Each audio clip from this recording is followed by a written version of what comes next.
Kim Chu lumipad na pa Taiwan para sa Content Asia Awards 2024. Ang kapamilya aktres na si Kim Chu ay nakatakdang dumalo sa Content Asia Awards 2024 na gaganapin sa Taiwan.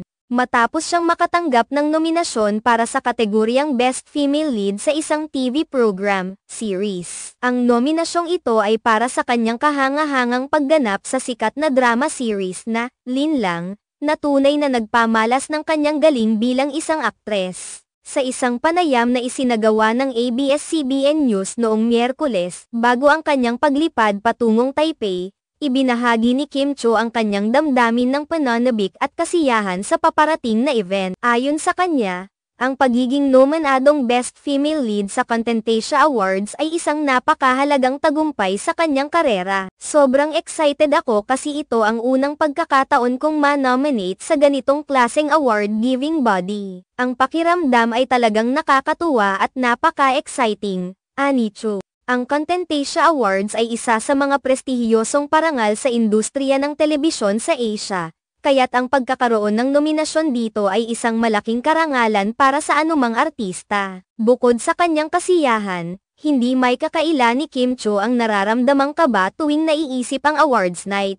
Habang nag-iimpake ako kagabi, naisip ko talaga, Diyos ko, itutuloy ko pa ba ito? Ang kaba ko ay talagang hindi ko maipaliwanag. Pero kahit ganoon, ang makuha ang nominasyon sa Content Asia Awards ay isang malaking panalo na para sa akin, pahayag ni Chu. Sa kabila ng kanyang nerbiyos, malaking tulong sa kanya ang suporta mula sa kanyang mga kasamahan sa Linlang, partikular na ang kanyang on-screen partner na si Paolo Avellino. Ibinahagi ni Chu na ang mga pagbati at suporta mula sa kanyang mga co-stars ay isang malaking pinagmumulan ng lakas ng loob para sa kanya. Siyempre, ang suporta ng mga co-stars ko, lalo na ni Paolo Avellino, ay napakahalaga sa akin. Ang mga pagbati nila at ang kanilang pagiging positibo ay nakakatulong sa aking kumpiyansa, dagdag pa niya. Mula nang magsimula ang kanyang karera, si Kim Chu ay nakilala sa kanyang mga natatanging pagganap sa telebisyon at pelikula.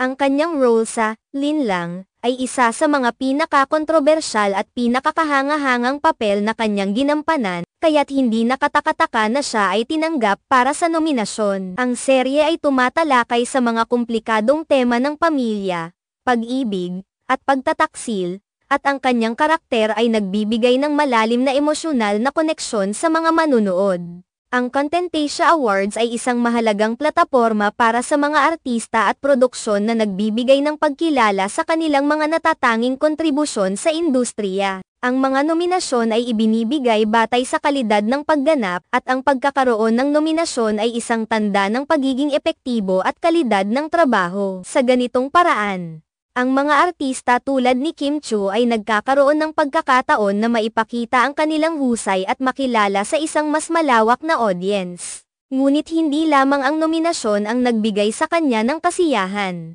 Ang pagsali ni Kim sa Content Asia Awards ay isang pagkakataon din upang makilala ang iba pang mga artista at makipag-network sa iba pang mga profesional sa industriya. Ang pagkakaroon ng pagkakataong makipagkita sa iba pang mga artista at makilala ang kanilang mga gawaing nagwagi sa iba pang kategorya ay isang bagay na talagang inaasahan ko. Ito ay isang magandang pagkakataon para sa akin na matuto at makuha ang mga inspirasyon mula sa kanilang mga karanasan, ani Chu. Sa kabuuan, ang pagdalo ni Kim Chu sa Content Asia Awards 2024 na ay hindi lamang isang pagdiriwang ng kanyang personal na tagumpay kundi pati na rin ng tagumpay ng industriya ng telebisyon sa Pilipinas. Ang kanyang nominasyon ay isang patunay ng kanyang dedikasyon sa kanyang craft at ang patuloy na pag-unlad sa kanyang karera. Ang mga susunod na linggo ay magiging puno ng anticipation para sa mga tagahanga at para kay Kim, habang siya ay nagiging bahagi ng isang mahalagang bahagi ng industriya ng telebisyon sa Asia.